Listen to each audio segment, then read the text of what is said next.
I'll pass you over to Alex Milton, who will talk about the Irish Design 2015 initiative. Great. Hello everybody, and thanks for coming at this early slot. And I can understand if you're going to be trying to get your coffee and croissants and everything else. For those of you who haven't sort of seen any of the sort of initiatives about Irish Design 2015 last year, what I'm going to try and do is just give you a little overview about what was essentially the largest government-backed investment in design in over 50 years, since the Kilkenny Design Workshop Initiative in 1963 to 65. So, just a little introduction to myself. My background is over sort of 20 years within an academic research and consultancy background, and I'm a sort of professor at a number of different universities across the world. But I was delighted to be asked to sort of head up Irish Design 2015. Essentially, the initiative was a year-long programme, and it aimed to sort of explore, promote and celebrate Irish design through a series of events and activities in Ireland, and that's the island of Ireland, so it's a north-south initiative, as well as taking out on a sort of global tour. I suppose the key aspects behind it, and I think this is one of the really interesting things here. This is the first sort of design promotion on a European basis of any country which was focused around metrics. So the initiative was unusually in a European context was funded by the Department of Jobs and Enterprise and Innovation, and also Foreign Affairs and Trade. So we had a very clear set of metric targets to hit. So we had to grow exports and sales opportunities. It was about raising profile, increasing awareness of the value of design in all aspects of life, building on the international reputation and showcasing the importance of design. And we did that in a variety of ways. So we had a national programme and an international programme and a raising awareness programme. And all of those elements were tied to essentially trying to create a viable ecosystem for the Irish design sector. We also undertook the first detailed analysis of the scale of the sector. In January we published a new policy framework for design, which is now being incorporated into the Action Plan for Jobs. What I would say is there are 48,000 people employed in design in Ireland. That's 2.5% of the workforce. So it's a really, really significant sector, and it's only really now being sort of captured and quantified. It's also responsible for 38 billion in exports. Okay, so what I'll maybe do is just really give you a quick overview about some of the activities that we undertook in Ireland, looking abroad, but also on that international scale, and give you a sense of some of the skill sets that have been built up, some of the collaborations that have been developed. So on the island of Ireland, we supported over 500 projects and events. We were very keen to try to take the message about design and design thinking to different audiences. So we worked with various people like IBEC and ensured that their CEO conference was focusing on design. Again, all European research demonstrates that for every euro invested in design, you get €4 back in profit. It's not the ice, it's not a cherry on top. It's a fundamental part of the innovation agenda. We also helped support Offset, which is one of the largest international design conferences, has over 2,500 attendees. We were very keen to try to nurture a sort of a design innovation agenda within third level, and I think that's something that previously hadn't really been undertaken. So we helped to support a whole series of new initiatives such as first design research conferences and journals. And one of the things that's often not realised is just the impact design can have on the public sector rather than just the private sector. And again, working with a number of European partners, we put on a major service design conference. Dublin was also awarded World Design Hub for the year, which was a great honour. That actually helped bring over 105,000 tourists to various events, attending Irish Design 2015 events last year. So that's brought in about 3.9 million in exports and imports. We've done a whole series of education to enterprise initiatives. So what I would say is that if you're looking online and you want to start to find some of this resource material, hopefully you'll start to find a whole series of case studies and things which will help demonstrate the impact of design for you. So we've developed a toolkit for students and graduates. We've got a whole new second level program of education. We ran a whole series of design masterclasses, and we're going to continue to be doing that over the coming months, where we're bringing sort of high-level speakers to major events. And there's a whole series of design journals and conferences. We've supported the launch of over 10 publications and journals to help sort of foster that infrastructure.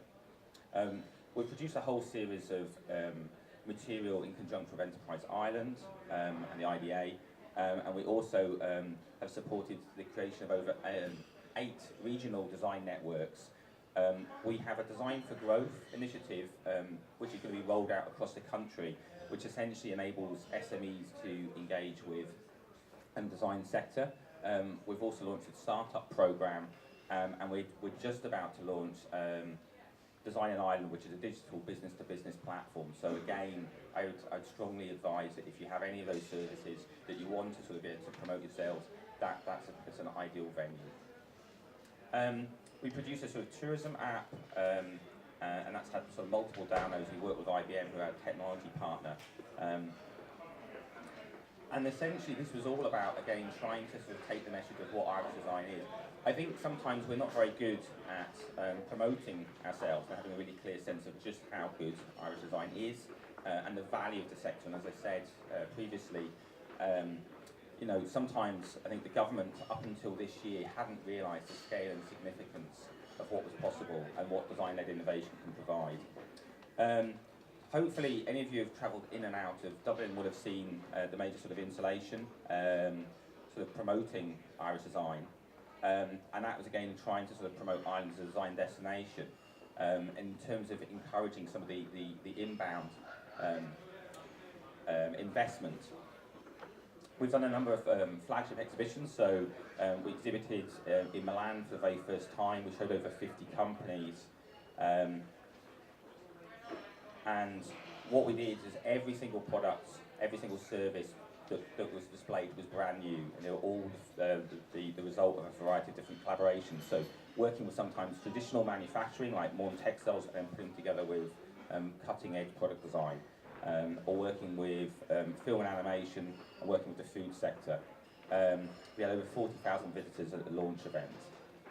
We then took that to New York, and again, one of the key things I think is sometimes trying to evaluate where to go, and you need to obviously sort of invest, and from a design perspective it is often sort of realising that it's a 3-year initiative. You have to go back repeatedly to build those relationships up.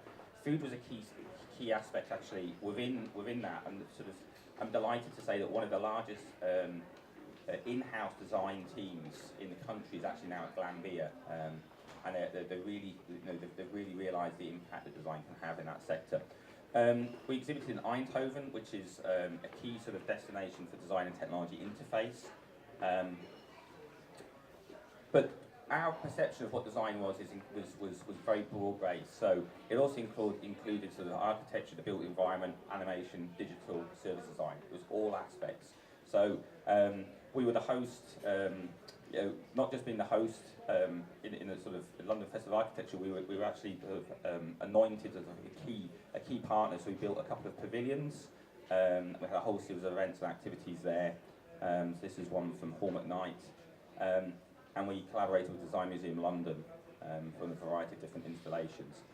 We then went to Chicago, and we also went to Hong Kong, Shenzhen. And this was a really interesting one in Shenzhen. Not many people know that Shenzhen is obviously one of the key development zones globally, but actually the idea came from a visit to Shannon in 1978 when Deng Xiaoping, just after the Gang of Four, turned up, and we've got some amazing images of him in a Mao suit standing next to a couple of lovely chaps in tweed jackets, and they got the notion of this whole idea of an innovation zone. So we did a whole exhibition focusing on that to build those connections and provide a platform to sort of foster Chinese-Irish design development and investment.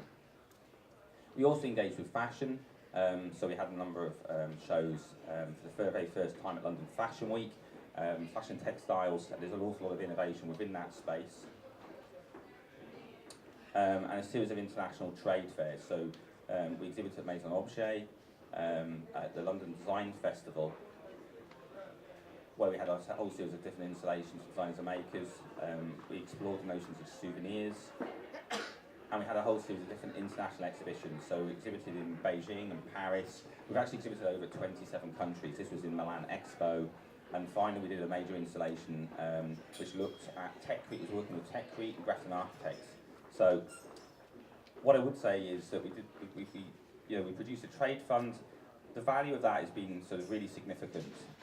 So I'm just going to very quickly, I'm aware that I'm chatting away, so I'm just going to quickly flick through and just take you to sort of legacy and impact. So the year really was a catalyst for innovation. We set out to achieve change through design, develop sectors, boost exports and increase trade. But fundamentally, what we've tried to do is sort of develop, as I say, a viable ecosystem. So I think before the year, it was a very disparate, static set of disconnected silos. And what we've really now produced is a sort of integrated ecosystem. We had a whole set of targets, just to sort of, just to give you an idea, we've generated over 24 million in direct sales. We've had an audience of over 28 million, 20 million. We've been able to showcase nearly 470 designers internationally and 6,500 on the island of Ireland. Return on investment's tenfold.